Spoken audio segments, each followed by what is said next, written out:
මොහොතේ අපේ අවධානය යොමු වී තිබෙන්නේ ගම් වතුරෙන් සහ නායම් වලින් ජීවිත බේරා ගැනීම ගැන පමණයි.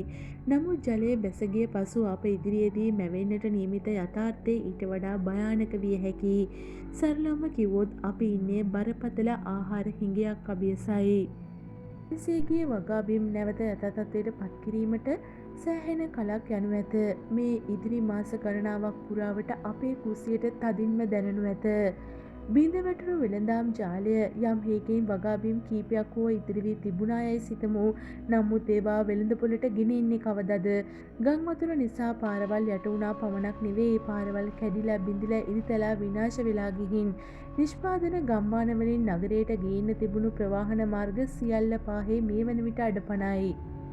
තත්ත්ව ගොවිපළවල් වල නිහඬ විලාපය ඊටාම ශෝකජනකයි. මෙහි ප්‍රතිඵලය වන්නේ ඉදිරියේදී බිත්තර මස් හා කිරි ආශ්‍රිත නිෂ්පාදනවල දැඩි හිගයක් ඇතිවීමයි. ඉතින් මෙවැනි අසීරු මොහොතක අපිට මනුෂ්‍යත්වයේ නාමයෙන් කළ හැකි එකම දේ වන්නේ අර පිරිමැස්මයි. ඔබ ආපදාවට ලක් නොවුණු කෙනෙක් නම් අද ඔබේ පිඟානට බෙදා ගන්නා බත් ඇටේ ගැන දෙවරක් සිතන්න. කෑම විසික් කරන්න එපා. නිකරුණේ කෑම රැස් කරන්න එපා. මොකද හෙට දවසේ මේ රටේ ඕනෑම කෙනෙක්ට කුසගින්නේ ඉන්නට සිදුවීමේ සම්භාවිතාව ඉතාම ඉහළයි.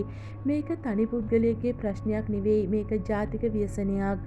එකට එක් වී ඉතිරි වී ඇති සම්පත් රැකගෙන මේ අඳුරු කාලය අසීරුවෙන් හෝ පසු කරගෙන යමු.